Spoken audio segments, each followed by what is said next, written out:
خدایا خود را بشناسم. کتاب خاطرات از ادبیات شناس و نویسنده شهیر تاجیک زنده یاد رسول هادی زاده. تهیه و صدا رامین هادی زاده.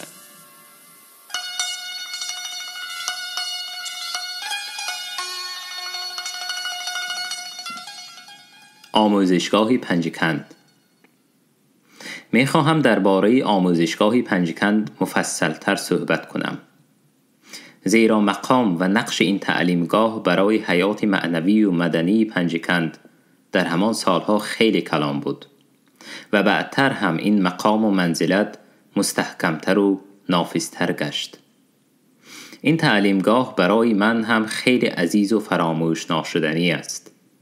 اگر طبیعت و خداوند در فطرت من از عشق علم و دانش و شعر و ادب چیزی نهاده باشد، اولین سبزه های این کشت در همین تعلیمگاه و در همین شهر پنجکند پدیدار گشت.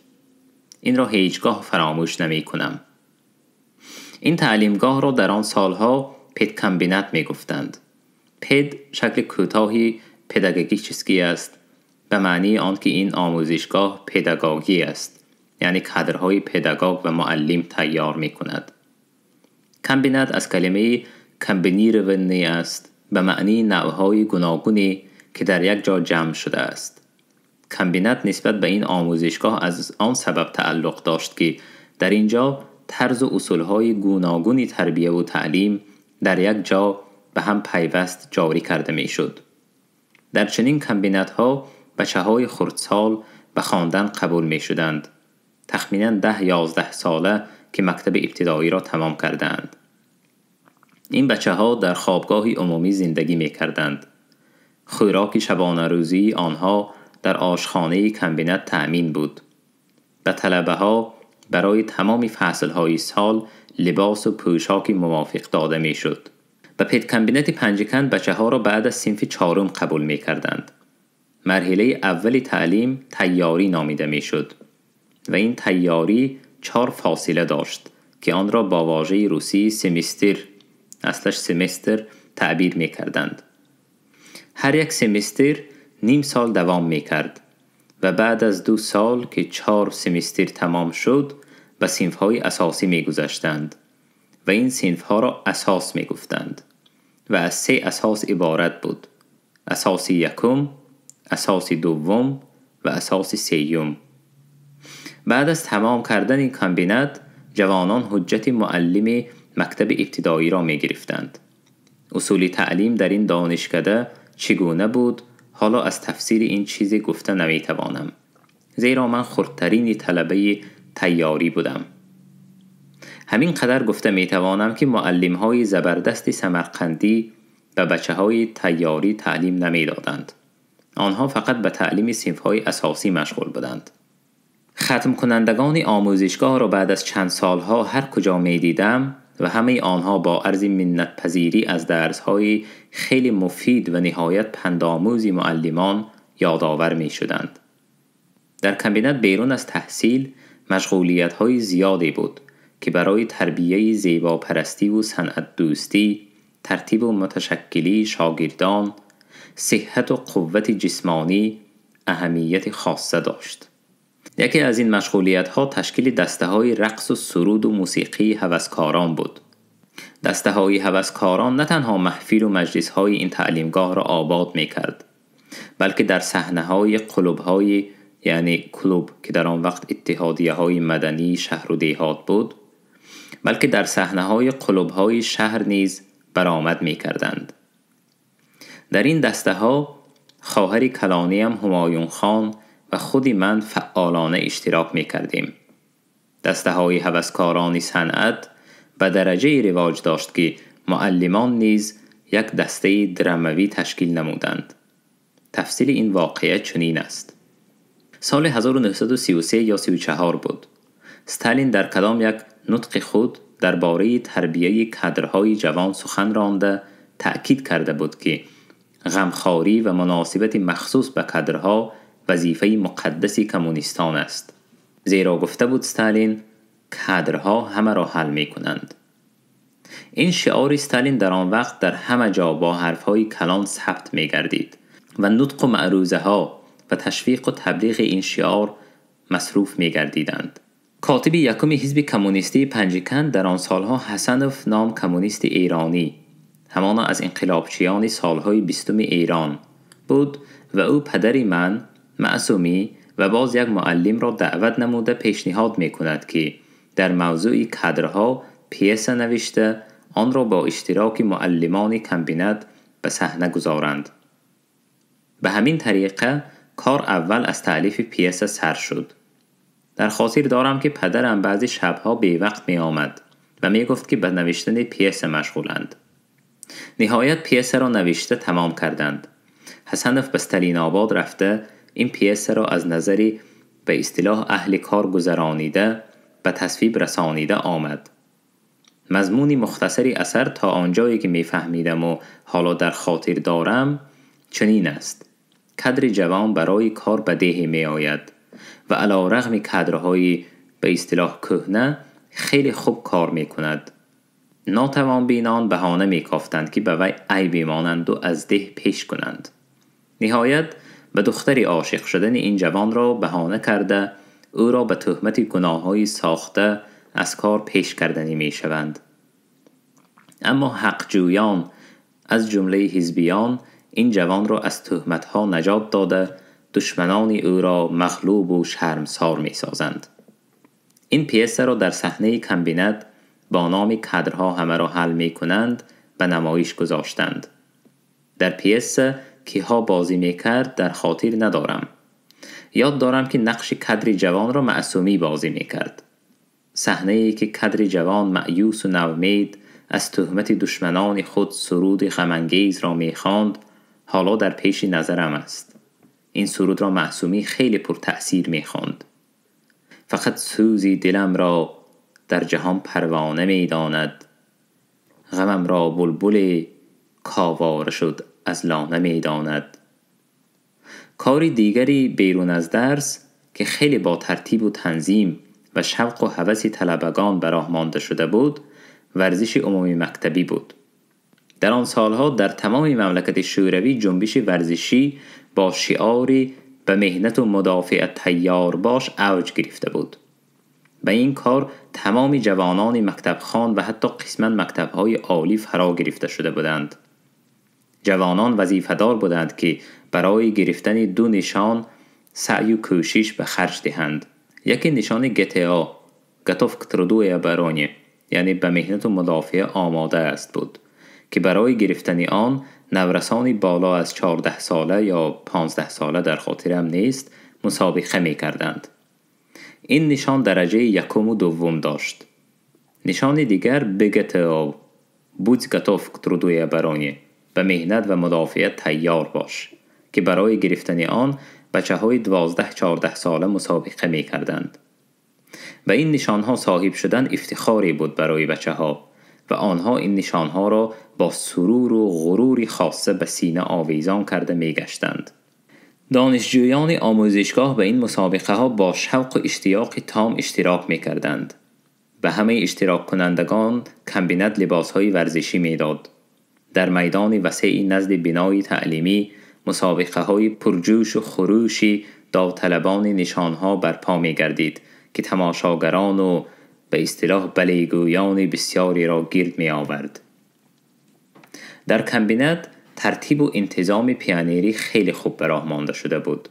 این ترتیب نه با زوری و سختگیری بلکه با اعتقاد و رغبت تام خود طلبگان وضع گردیده بود. چنین اعتقاد و باور و ایمان را من در خود حس می کردم. انتظام قوی و شوق و اشتیاق حیات پیانیری میان طلبه ها بعد از آمدن معصومی باز هم افزونتر گشت. به نظرم معصومی راهبری تشکیلات کمسمالی و راهنمای کارهای پیانیری تعیین شده بود. در یاد دارم وجهتی کلانی همه ما آتقل نظامی بود. بین آتقل نظامی و معصومی دوستی پدید آمد که سالها بعد از پنجکند هم پایدار و مستحکم بود. آتقل نظامی به من همچون پیانیر پیش قدم مهر برادرانه داشت و تا سالهای آخر در حاضر و در غایب مرا به نیکی یادآور می شده است. یکی از ظهورات انتظام همیشه با گاستوک پیانیری در مکتب حاضر بودن پیانیر بود.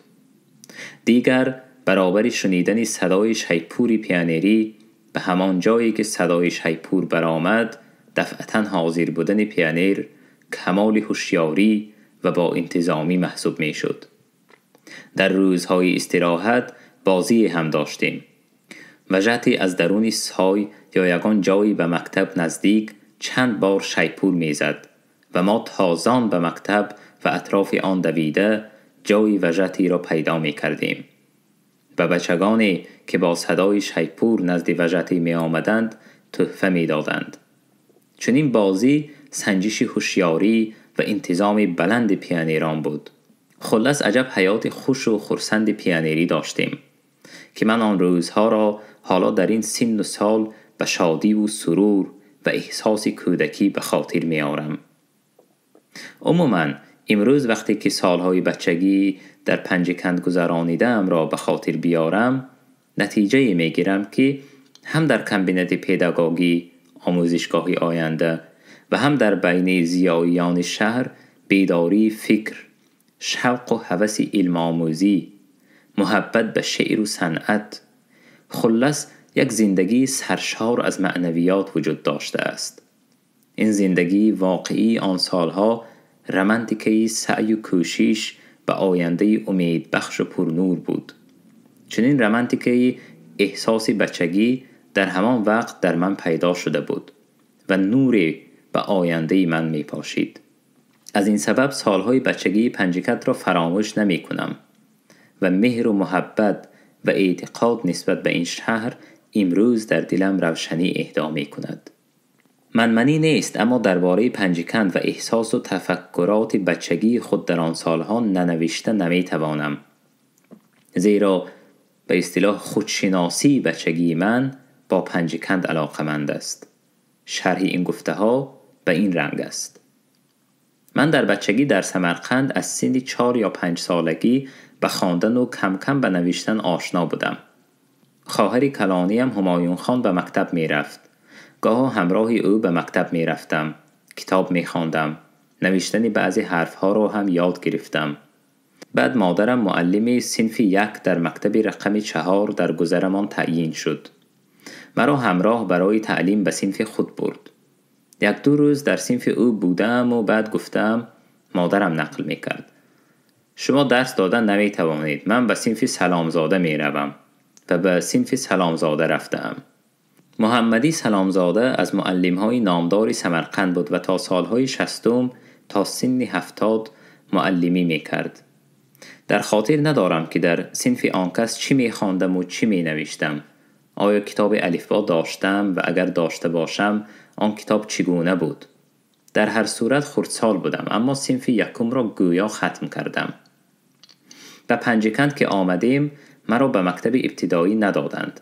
تیاری 1 کمبینت مرا به خواندن قبول کرد. پدر همانا می خواست که در پیش نظر آن کس و همراه خواهرم همایون خان باشم.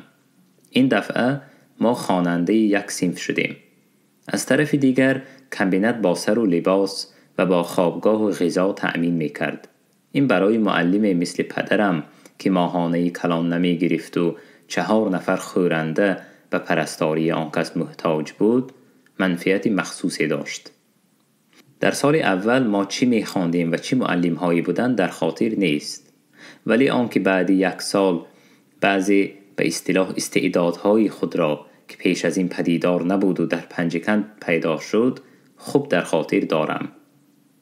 در یک کنسرت هوسکاران ترانه و سرود من هم اشتراک کردم. در آن وقت 1 سرود را خودم یاد گرفته خوانده می گشتم با نام از زیم نگرفته ماندم ای رفیقان حیفکک. همین سرود را در کنسرت خواندم و به مردم خیلی معقول شد و کفکوبی های زیادی کردند. شعر این سرود به نظرم از امینزاده بود و مضمون هجوی و تنقیدی داشت که به زیام خود را ننویساندن چقدر ضرر دارد. انا از همین سرود در پنجکند با نام اسموشکه شهرت پیدا کردم. اسموشکه کلمه تحریف شده وسموشکه روسی است به معنی هشتکی 1 چیز. در سمرقند ارتیست خردجثه‌ای بود که در نقش‌های هجوی و خنده‌خیز بازی می‌کرد و گاهی در پنجکند هم پیش مردم برآمد می‌کرد. لقبی همین ارتیست اسموشکه بود. بنده هم به قیاس همان ارتیست لقبی اسموشکه را گرفتم. در کوچه بعضی هنگامه طلبان مرا بینند انا اسموشکه کنی یک اشعله از زیوم را خوان میگفتند. من در خجالت بودم اما فخر میکردم که سرودم به آدمان مقبول افتاده است. از این پس فعالیتی به اصطلاح صحنوی من می‌افزود و تکامل می‌یافت. غیر از سرودی مشهوری از زیوم، شعرهای لاهوتی را پیش تماشابینان می‌خواندم. در خاطر دارم باری بعدی سرود یا شعر خواندنم بود که برنده کنسرت اعلان کرد که برای سرود شعرهای خوب خواندنش به رسول هادیزاده از طرف مکتب یک جفت طفلی اهدا می شود و این طفلی را آورده از ریسمانش به کتف من آویخت. من شرمگینانه سرم را خم کرده به طفلی نگریستم. راستی که کلانی و درازی طفلی قریب با قدم برابر بود.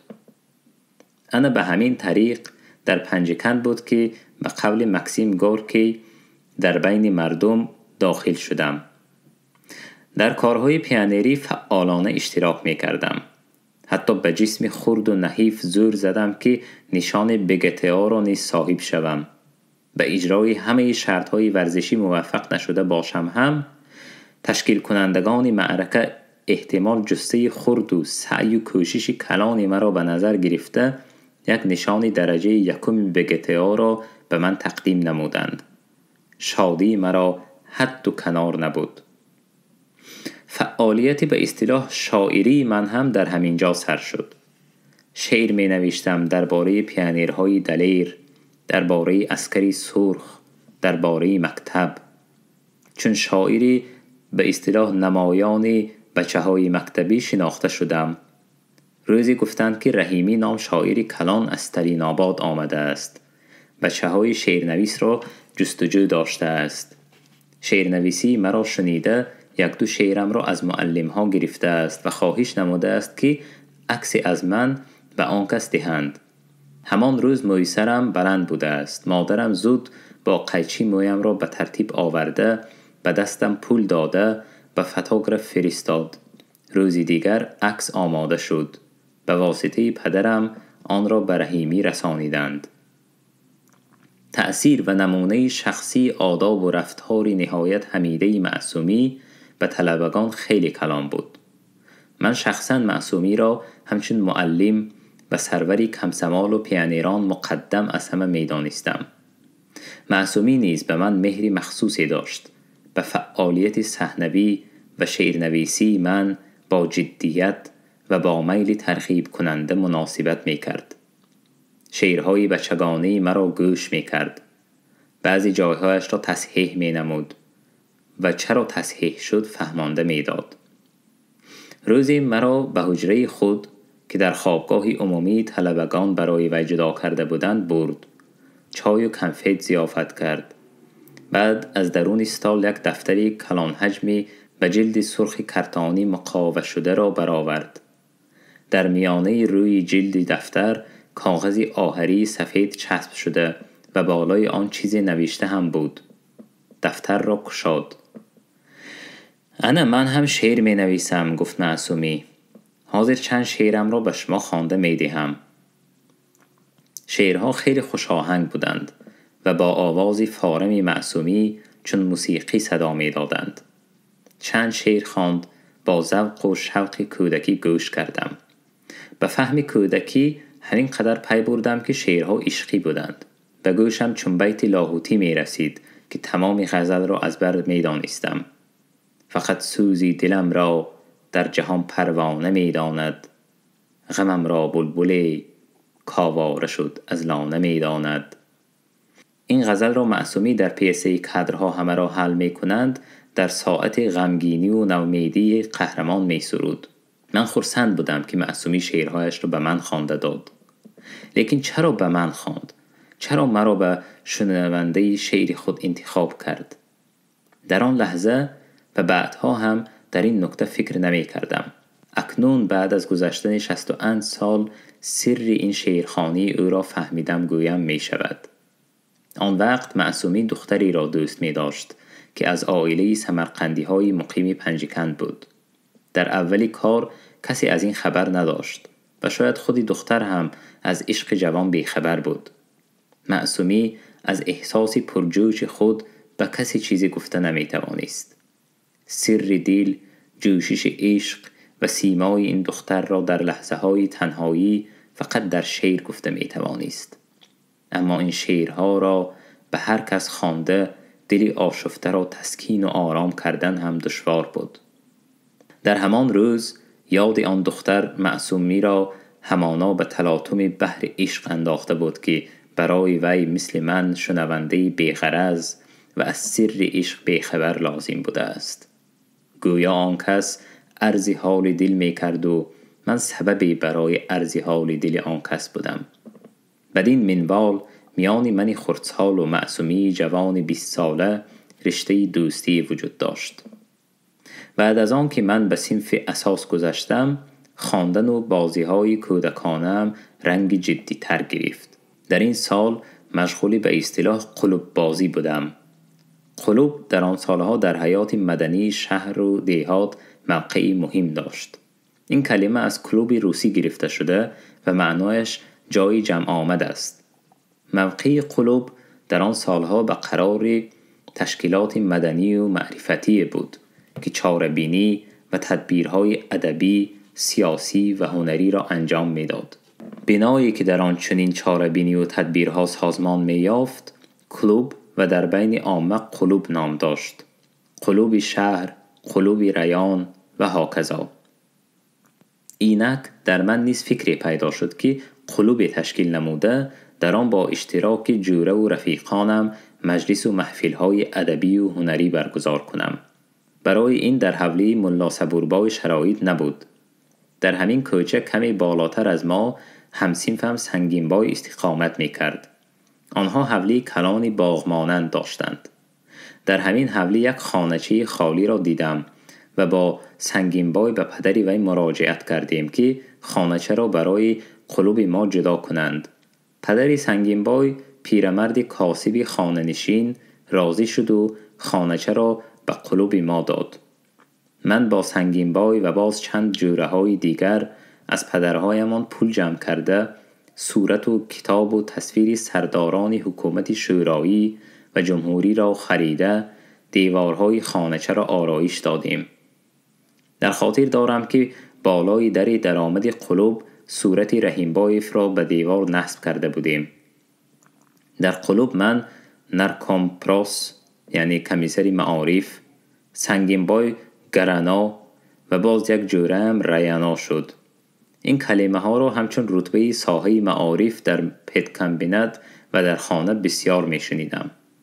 روزهای استراحت یا در ساعتهای از درس فارغ بچه های همسایه و جوره های خودمان را جمع کرده مجلس می گذرانیدیم. من نرکومپراس معروضه می کردم. بعد شعرخوانی می شد و در آخر با سرود و ترانه های خودمان کنسرت برپا می نمودیم. کاری قلوب نغز می رفت. از کاری ما پدرم عمکم نغز واقف بودند و کاری ما را می پسندیدند. خواستم که از قلوب ما معصومی هم خبردار باشد. روزی به آن کس از کاری قلوب ما نقل کردم و گفتم که آمده قلوب ما را ببیند. آن کس دعوت مرا پذیرفت و در روزی معین به قلوب ما آمد. من آمدن معصومی و در یک لبی صحنه قلوب بالای کرپچه نشسته تماشا کردنش قلوب ما را و با تبسم و چهره کشاد پسندیدنش کاری ما را حاضر پیش نظر روشن تصور می کنم. بعد شعرخوانی و سرودگویی ما را شنید و چه طوری که می گویند به کارهای ما موفقیت آرزو نموده خیر و خوش کرده رفت. بعد از چند روز پس از درس در تالار تعلیمگاه مجلس دانشجویان شد. در وقت مجلس نمیدانم برای چی باشد در صحن مکتب مشغول بازی بودم. بچه دوان آمده گفت که به مجلس درآ، معصومی درباره تو گپ زده ایستادند. من زود به تالار در آمدم. معصومی از بودن و نبودن من بیخبر درباره قلوب ما سخن می کرد. گفت که بینید پیانیرهای ما وقتی از مکتب بیرون به کارهای بیهوده مشغول نمی شوند، کارهایی برای تعلیم و تربیت ضرور را اجرا می کنند. خلاص قلوب ما را خیلی تعریف کرد. در آخر گفت که به قلوب رسول خان هادیزاده یک کتاب نوبرآمده استاد عینی غلامان را تحفه می کنیم. اینچنین به قلوب آنها 10 سوم پول مکافات می دهیم که به خریدن صورت و شعار و کتاب ها صرف کنند. شادی مرا حد و کنار نبود. در زیر کفکوبی های شاگردان و معلمان به صحنه برآمده تحفه ها را از معصومی گرفتم. درباره معصومی بعد از وفاتش خاطره و آچرکا نوشته شد. همسری با وفای ایشان ویرا پنتلیونا کتاب پر از مهر و گرمی تألیف نمود. اما درباره سالهای جوانی معصومی، از جمله درباره سالهای فعالیت و زندگی ایشان در پنجکند تا امروز چیزی ننوشتند. شاید این برگ چند از خاطرات من در باب یادبود ایشان گلی به شکوفایی برساند. معصومی به پدر این جانب اعتقاد و احترام صمیمی داشت. بعد از آنکه معلمان سمرقندی در میانه سال 1936 فعالیت خود را در پنجکند به آخر رسانیده عزم بازگشت به سمرقند نمودند، معصومی از پدرم در کار آینده خود مشورت خواست. پدرم به معصومی گفته است که ایشان حتما تحصیل خود را دوام دهد و به کمالات رساند. معصومی با مشورت پدرم همان سال به دوشنبه آمده به انستیتوت پداگوژی حالا آموزگاری داخل می شود. بعد از ختم انستیتوت دوره آموزش مستقل، کمالات علمی و تکامل آداب و اخلاق آدمیت ایشان شروع می شود. ایشان معلم، استادی ورزیده بود. ایشان راهبر خردمند مؤسسه های علمی، رفیق مشفق همکاران و شاگردان بود. به درجه های بلند راهبریت علمی و تشکیلی رسید. لیکن خاکساری، صمیمیت و خیرخواهی زیب و زینت انسانی ایشان بود. سالهای آخر در انستیتوت زبان و ادبیات رودکی با ایشان کار می کردم. معصومی دیرکتور بود. راهبر رسمی مؤسسه علمی به شمار می رفت. لیکن به نظر من آن کس همان معصومی سالهای جوانی پنجکند بود. نیکخواهی، مهر آدمی، نور خرد از چشمان آن کس، از تبسم‌های پرجاذبه‌اش تراوش داشت. معصومی شخص قدرشناس بود. راهنمایی غمخوارانه پدرم را در پنجکند هیچگاه فراموش نمی کرد. در محفل‌های دوستان، در مجلس‌های ادیبان، اگر سخن از استادان می کرد، نام حیدرخان هادیزاده در ردیف نام‌های دیگر با افتخار از زبان معصومی صدا می داد. هر بار که به سمرقند سفر می کرد به دیدار پدر و مادرم می آمد. سال 1969 بود که پدر و مادرم به مهمانی من آمدند و 1-2 ماه در خانه ما اقامت داشتند. روزی چند شناس قدیمی پدرم را از جمله رحیم هاشم، بابا رجبزاده، معصومی را به مهمانی دعوت کردم. معصومی با همسرش آمد. ینگ پاشا، من با ویر آمدم. دیر شده باشد هم گفتم که کلین را به شما نشان دهم. ویر هم بیند که در پنجکند با چگونه آدمان اصیل نشست و برخاست داشتم. گفت معصومی به مادرم.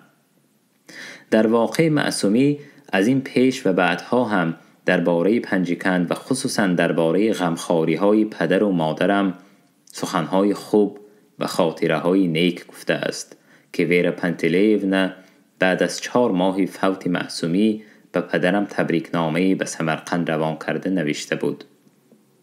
معلم عزیز، شما و عائله‌تان را با سال نو 1975 تبریک می‌گویم.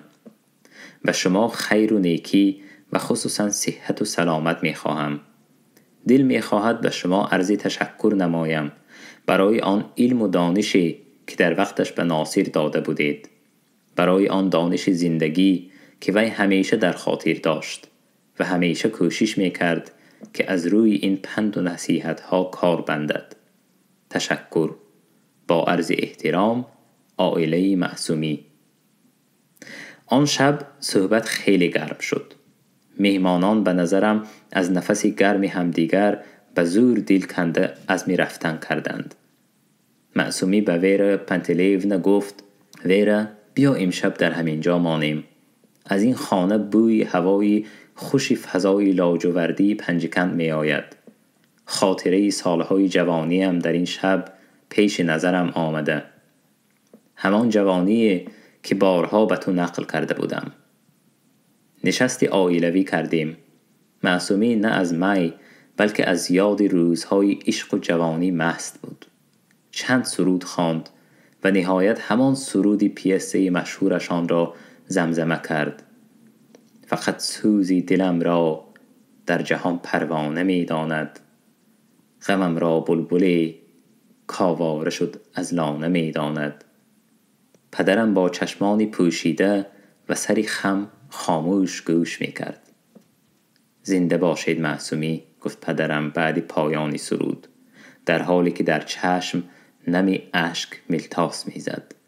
یک جهان خاطره های شیرین را پیش ما جلوگر کردید. آفرین. جهان خاطره های شیرین بود پنجکند. برای من نیز نه تنها. دوره‌ای به جهان چشم عبرت گشادن بود. من غنچه‌ای بودم در سمرقند.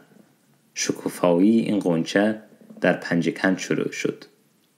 در زیری به اصطلاح مزرعی سبزی، آسمانی صاف و بیغبار، در هوای معطر و به سردی پریخ‌های دورادور آمیخته کوه‌ها، در نسیمی روح افزای که زرفشان با خود از تنگنای دره و آغوشی کوهسارها می آورد، از صدای آسوده پرورانه مجرا و شاخاب و شاخابچه های زرفشان که در فضای پنجکند محسوس و نامحسوس گوشها را نوازش می نمود.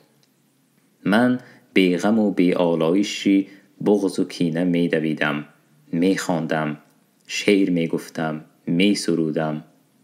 برابر این حسی در قلب، در سینه پیدا بود که مرا شادی و فرح اهدا می کرد و همیشه یک خواهشی پرواز نمودن را بیدار می نمود. من با جوره هایم به دریاباد رفتن را دوست می داشتم. در آب چشمه شناوری می کردیم. از دور تابش آب مجرای کلان زرفشان را دیده آرزو می کردم که کاش پرواز کنان لبی همان دریا روم و به موجهای آب همراه باشم. از دور در دامن کوه دیه غریبک را می دیدم. به نظرم از دور باغستان چشمسار و آبشار می نمود. شبها در بغل کوههای بالای غریبک نوری آتش را می دیدم.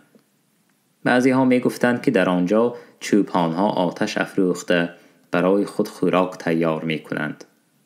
آرزو می کردم که کاش بالی داشته باشم و نزد چوپانها روم. شاید آنجا شیر و پلنگ ها را ببینم. حتی به نوشتن حکایه‌ای شروع کردم. می خواستم سرگذشت خود را نقل کنم که از خانه گریخته به کوهسار می روم و بعد دیدن عجایب و غرایبات باز به خانه صحت و سلامت باز می گردم.